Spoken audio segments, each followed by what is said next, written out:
Box 13, with the star of Paramount Pictures, Alan Ladd, as Dan Holliday.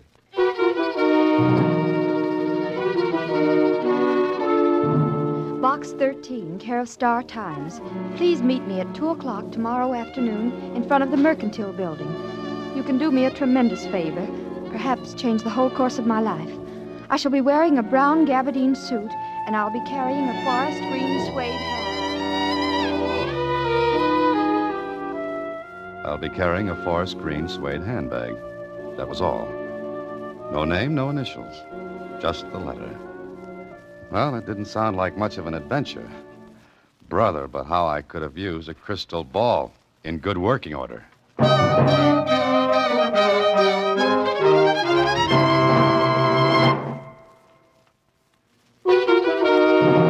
And now, back to Box 13 and Dan Holliday's newest adventure, Look Pleasant, Please. Gee, Mr. Holliday, doesn't look particularly thrilling. But I guess it's like the old age. Huh? The what? The old age. You know, when somebody says something smart that means something different from what it says, only it's the same thing. Oh. On your next trip around the office, fix that one up, Susie. What? Never mind. Just save up for your adage. Okay? Okay. Hey, I can just make it to the Mercantile Building by 2 o'clock. So long, Susie. There were lots of people standing in front of the building, but only one girl in a brown gabardine suit, green hat, and handbag. I didn't walk up to her right away because, well, I wanted to take a good look. And what I saw was good. Maybe about 24, slender, lots and lots of brown hair that fell down from that cute hat in a nice wave. Her clothes spelled money with 2 capital M's. Well, I walked over to her. Good afternoon. Oh. I'm the man from Box 13.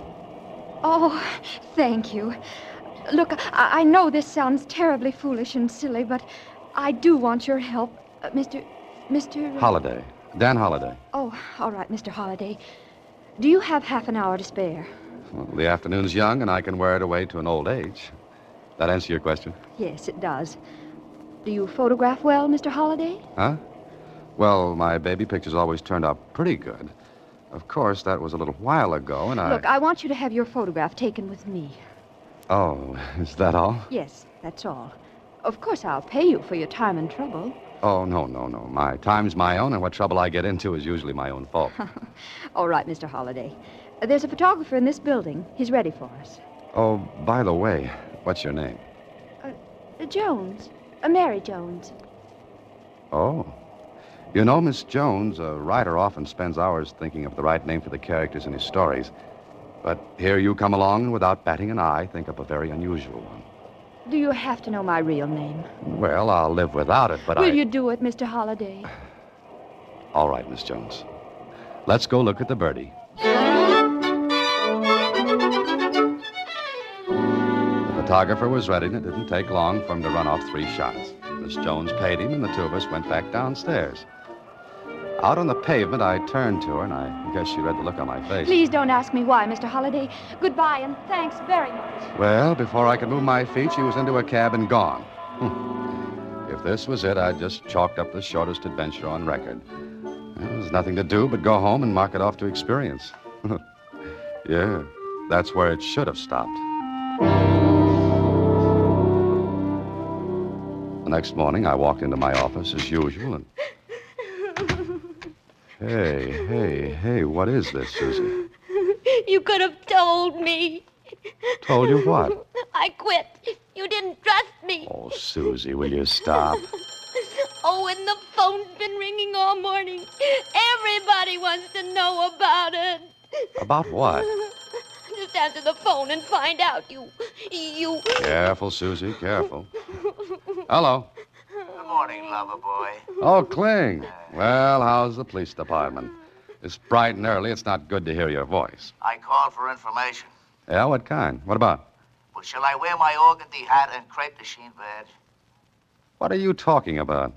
What is the matter with everyone? Well, nothing, Angel Face. All's well with the world. And about $15 million.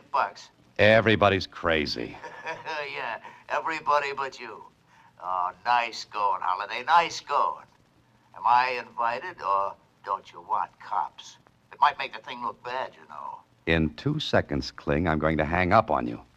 What goes? Don't you ever read the papers? Or don't you know what's going on in your life? Now, listen, Oh, go arrest somebody. Now, look, Susie, what's this all about? Look at the morning paper. All right, I'm looking at... Holy mackerel. She's awful pretty. Shh, be quiet, Susie. Prominent heiress announces engagement to Dan Holliday. Dan Holliday, that's me. That's my picture with her. Sure it is. I've been framed. Oh, but you wouldn't frame a newspaper picture, would you? Shh. Marcia Jameson, beautiful heiress to Jameson Lumber Fortune announces engagement. You're just a demijohn. Don Juan. Oh, one of the two.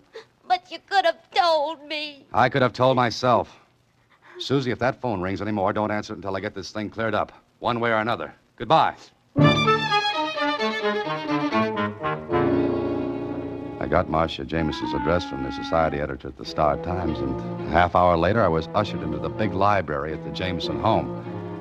Sitting behind the desk was a youngish-looking man. He rose to meet me as I walked into the room. Ah, Mr. Holliday. I'm very happy to know you. Yeah, I wish I could say the same. I beg your pardon? Where's Miss Jameson? I've asked her to come down. Good. I suppose I'd better introduce myself. I'm Roger Jameson, Marcia's uncle and guardian. Well, she needs one. I don't understand. Well, that makes two of us. Suppose we pool our facts and get one good, twisted story out of them. Mr. Holliday, you're acting very strangely. I must say that my niece's choice of a husband is, well, peculiar. All right, I'm peculiar. At parties, I'm a standout, but I'd like to...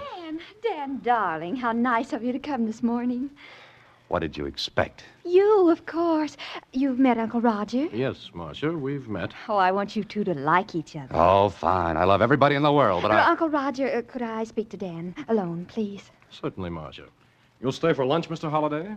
No, thank you. Oh, yes, he will, Uncle Roger. Good. We'll have a long talk. Now, Miss Jameson. Why did you come here? Maybe you haven't seen the morning paper. Mr. Holliday, Dan, help me. I did, and I've got engaged. Look, Miss Jameson, Marcia. I don't know you that well. We just became engaged this morning. Dan, it's imperative that you act as my fiancé until after the 16th of this month. Well, what happens then? Oh, Dan, if you'll just do what I ask until the 16th. On that day, yes, come in. Lunch is ready any time. You are staying, Mr. Holliday. Yes, he'll stay, Uncle Roger.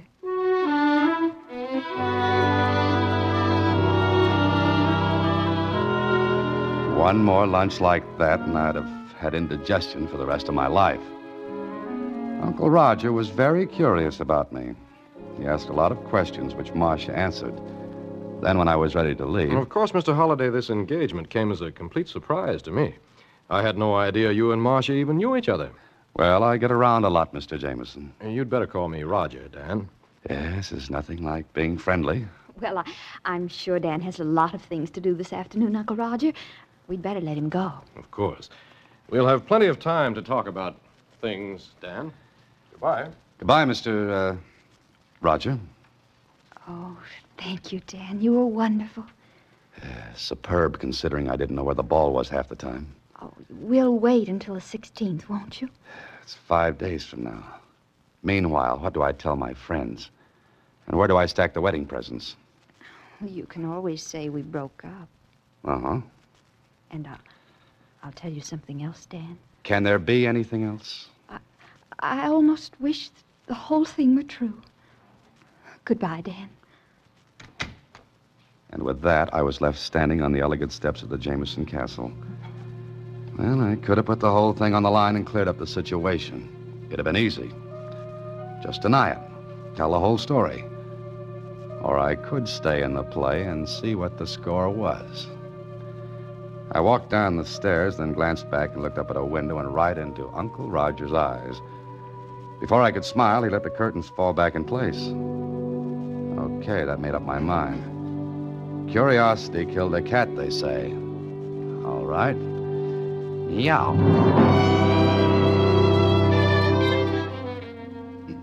Well, Well, Danny, welcome to the Star Times. And what brings you into the morgue? Jonesy, I want to do some research. So you came to the right place. Oh, congratulations. Thanks. That's a lot of dough you're marrying. Yeah. Kinda sudden, wasn't it? Known her a long time? Jonesy, I feel as though it was just yesterday. Now, get me everything you've got on her. Huh? You're gonna look up your own fiancée? Yep. What's the idea? Kind of silly, isn't it? Well, it's your business. I can put my fingers right on the stuff you want. You got much? All here. Matter of fact, I was reading about her this morning. When I heard you were marrying her, I did some work. And? Well, on the 16th of this month, she comes into about 15 million. What? Yeah. But she has to be married by then. Oh. How come? Her father's will says so. If she doesn't marry by the 16th of this month, this year, her 15 million goes to, Roger Jameson, uncle. Oh-ho. You didn't know? I don't know a lot of things. What else have you got, Jonesy? She had kind of bad luck before. Yes, what kind? Engaged twice before, and both her fiancés had accidents. Bad? Yeah. Dead? Well, if they weren't, they had an awful dirty trick played on them. What? They were buried.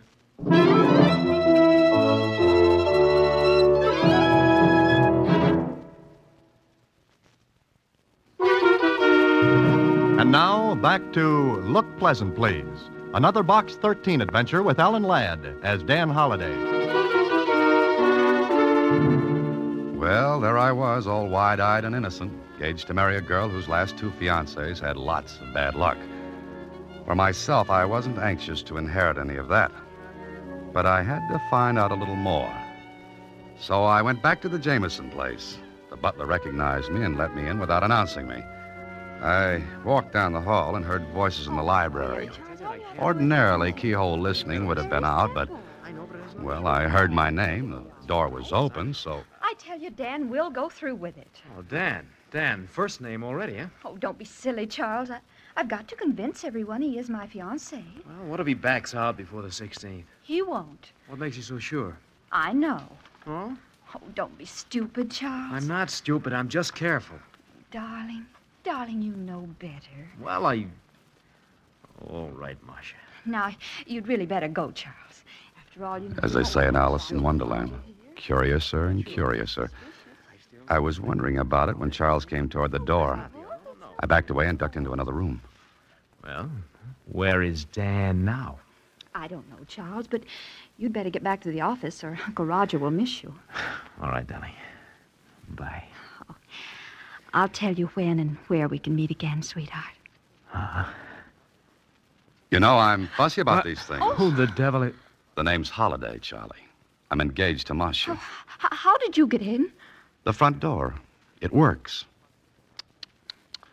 You ought to be ashamed of yourself, Charles, kissing another man's betrothed. Well, Now, look, Dan, Oh, you go on, Charles. Dan, I want to explain something. They could stand it. Now, look, Holiday, Go on, Charles. Oh, very well. I'll see you. Will you come into the library, Dan? But I've got a book. Oh, please, I owe you an explanation. Okay. All right, go ahead. Well, Charles is... Charles is the man you love. That the line you're hunting for? Yes.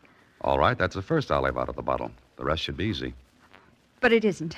You see, Dan, your life's in danger. Yes, I gathered that from the things I read a while ago. You read? Yes, the newspaper files. Oh, Dan, if you want to, you can back out. Uh-huh, I know. But maybe I'm more than a little curious. But you know about my two fiancés. Extinct. Uncle Roger killed them, or had them killed. And Uncle Roger knows nothing about Charles? No. The aforementioned uncle thinks I'm fiancé number 3 in order of appearance.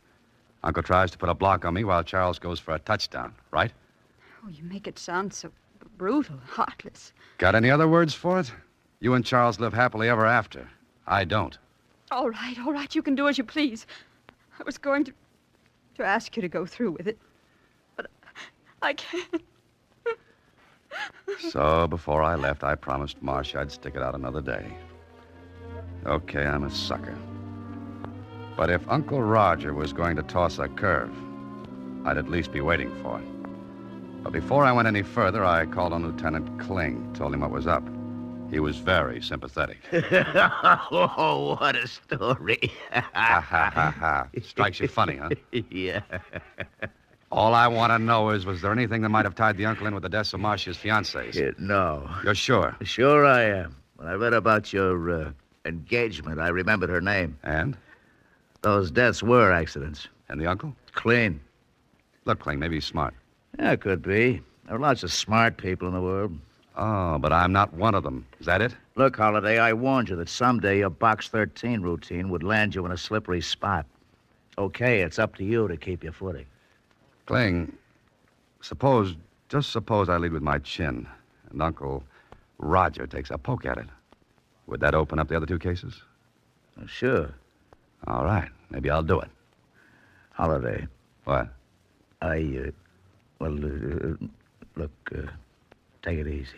Why, Lieutenant, you sound concerned for me. I'd miss having to hold your hand every once in a while.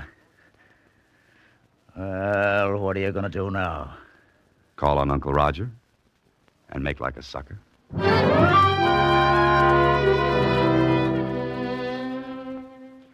Well, Dan, sit down, won't you? Thanks, Roger. You know, it's going to be quite a treat seeing Marcia married. Yes, after two unhappy beginnings before. Oh, you know about those? Marcia told you, I suppose. In a way, yes. Mm-hmm. You wanted to see me about something, Dan? Oh, just a social call. If you're busy, I can... Oh, no, not at all. I was about to leave anyway.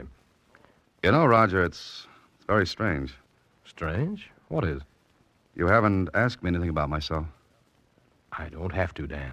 Meaning? I've been very busy since this morning. You see, I have quite a bit of influence. Connection, so to speak. And they told you what? Who you are, where you live, what you do for a living. Dan, how much do you love Marcia? I'm going to marry her. You have quite a good income, so it's not the money you're after. Obviously. Dan, I'd give anything in the world to see Marcia happy. We practically grew up together. There's only 10 years difference in our ages. You see, my brother was 20 when I was born. Oh, I see. Marcia is my only living relative. Oh. Then I understand your concern for her. I'm glad you do. I want to show you something. Miss Claridge, bring in the Jameson estate papers, will you? Thank you. What's that for? Dan, you write mysteries, among other things. Consequently, I think you have a suspicious mind.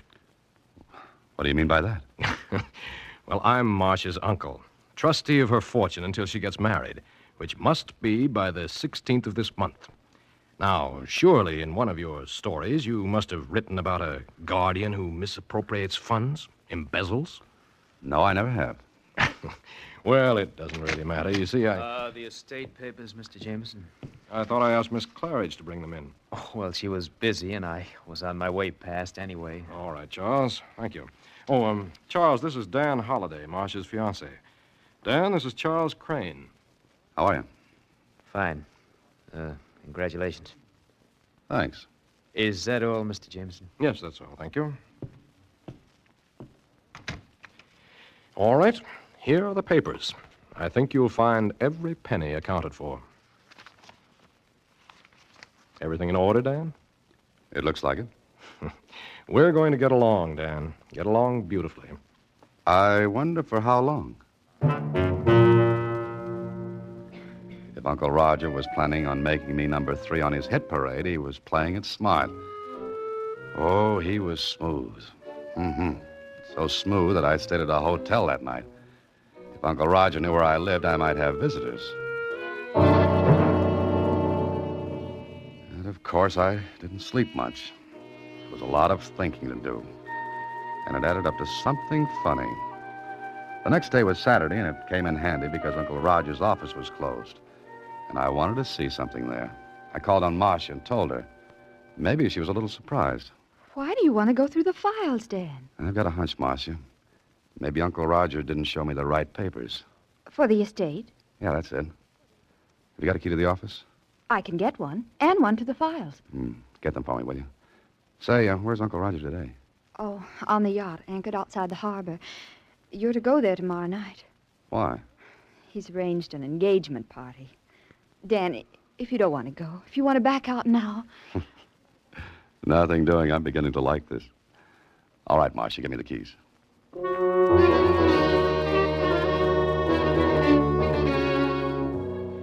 Getting into the office was easy.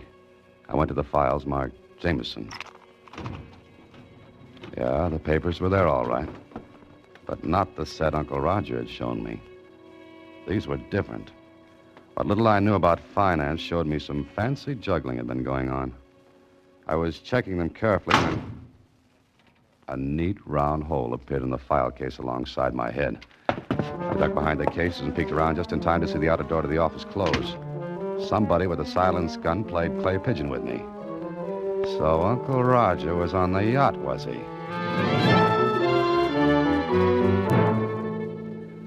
When I got back out on the street, a storm had kicked up. I took a cab back to my apartment and phoned Marcia. She didn't answer. The butler said she had gone and Uncle Roger was on the yacht. Late in the evening, I received a note from Marcia. Dan, I'm terribly frightened. Uncle Roger insisted that I come to the yacht tonight. I'm writing this note from my cabin now. I know something dreadful will happen, so please, if you can, come at once. There are speedboats at the dock to take you out. But be careful, Dan. Be careful. It could have been a trap, but I compared the writing on this note with her first letter to Box 13. Oh, it was hers, all right. Careful, neat, precise. Okay, if this was a showdown, might as well get it over with.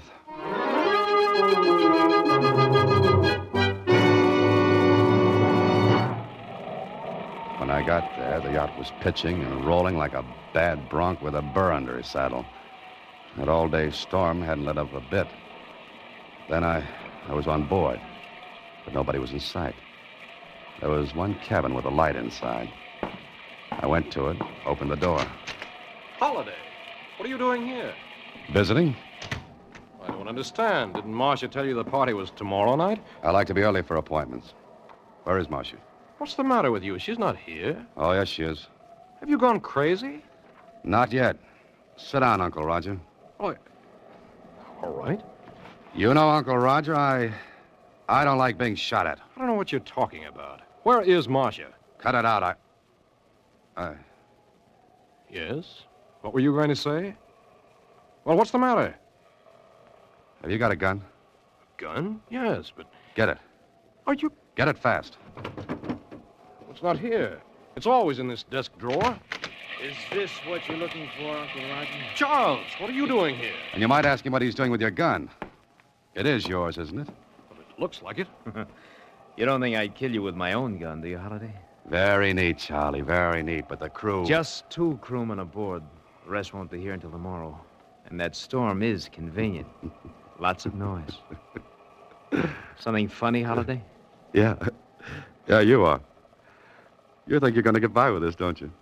Is there anything to stop me? What is this all about? If this is a prank... Oh, no, Roger, not a joke. Definitely not. Charles and Marcia had it all planned very neatly. The accidents to her other fiancés gave these two beauties the idea. Charles fakes another set of papers to look as though you were embezzling, and... What? Yeah. They make it look as though you can't afford to have her married by the 16th, because if she doesn't marry, then the estate goes to you. And you're killed with my gun. That's it. And you're killed the same way. Charles muscles up this cabin to make it look as though there were a struggle, and All then... right, Holiday, second guessing. Oh, no, Charlie, I'm not so dumb. You see, I called the police before I came aboard. You see, I guess... You're a liar. You couldn't know. Oh, but I could. Marcia's note gave it away. Marcia's note? Uh-huh. The note she was supposed to have written aboard this yacht. You see, her handwriting was neat, precise, careful. Charlie, ever try to write a neat hand on a pitching, rolling yacht? Can't be done. So I knew she wasn't aboard. And there was only one reason she'd want to get me here. To work this frame. And Oh, hello, Lieutenant Kling. Lieutenant... Oh! Grab the gun. Holiday, is he... Yeah, Charlie's gone bye-bye for a little while. Call the police in here, Dan. Where are they? Are you kidding? Lieutenant Kling is probably saving his Betty by. May I? I gotta sit down.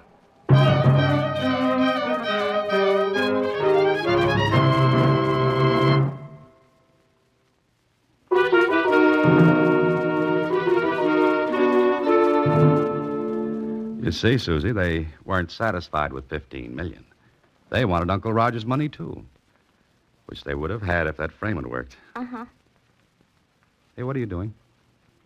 What do you got there? A new camera. It's got a wonderful gadget on it that lets me get in the picture. All I do is press this button and... Oh, here, I'll show you. We'll both stand the light, see, like this. And then... Oh, no. Not again. Good night, Susie. Next week, same time, Alan Ladd stars as Dan Holliday in Box 13.